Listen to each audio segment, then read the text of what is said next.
اللہ تعالیٰ نے کائنات میں نشو و نما کا ایک تدریجی نظام قائم فرمایا ہے۔ چاند جب طلوع ہوتا ہے تو بڑا چھوٹا سا دائرہ محسوس ہوتا ہے، پھر اس کی نشو و نما ہوتی ہے تو ایک بڑی روشنی کی صورت میں وہ سامنے آتا ہے، لیکن پورے عروج کے بعد پھر وہ ڈھلنا اور گھٹنا شروع ہوتا ہے، پھر آہستہ آہستہ اس کی وہ عروج والی روشنی ماند پڑتی ہے، اور کچھ دن اس پر ایسے آتے ہیں کہ بالکل دکھائی نہیں دیتا۔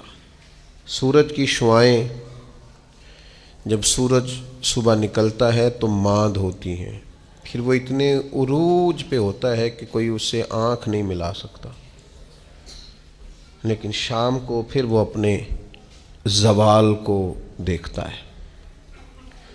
درخت ایک چھوٹے سے پودے کی صورت میں ہوتا ہے، کبھی کبھی یوں بھی لگتا ہے کہ ہو سکتا ہے کہ تیز پانی آئے یا آندھی آئے تو اس کو جڑ سے اکھیڑ دے، لیکن پھر وہ جب پورا جوان ہو جاتا ہے تو پھر بڑے بڑے طوفانوں میں بھی کھڑا رہتا ہے، پھر اس کا بال بھی بانکا نہیں ہوتا، لیکن پھر ایک وقت خزاں کا آتا ہے جب اس کے پتے جھڑتے ہیں، جب پرندے اڑ جاتے ہیں، جب بلبلیں اس پر بیٹھنا چھوڑ دیتی، پھر کوئی کوئل آ کے اسے کوئی گیت نہیں سناتی۔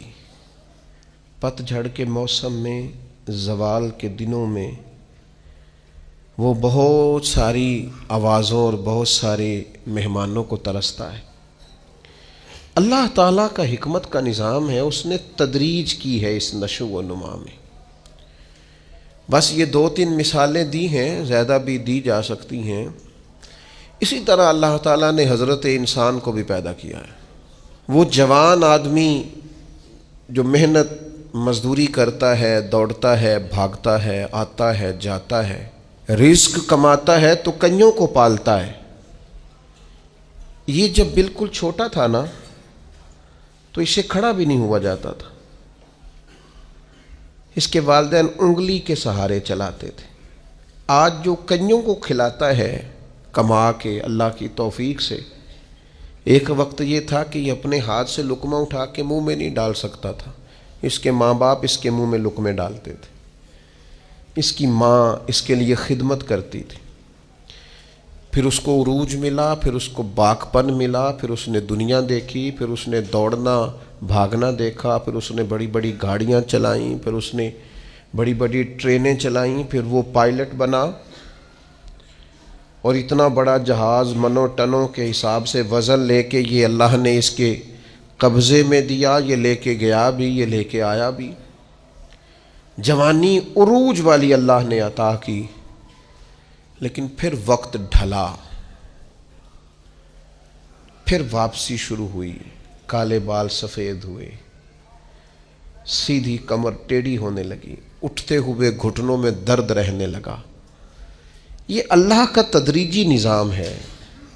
جوانی کے بعد بڑھاپا آیا، لیکن تکلیف والا معاملہ یہ ہے کہ وہی شخص جس طرح اللہ ماشاءاللہ جوانی میں خود بھول گیا تھا کہ مجھ پر کبھی بچپن بھی تھا، میں کبھی کمزور بھی تھا، هل اتى على الانسان حين من الدهر لم يكن شيئا مذكورا، انسان پر ایک وقت وہ بھی تو گزرا ہے جب یہ کوئی قابل ذکر چیز ہی نہیں تھا، اس کا نام تک نہیں تھا۔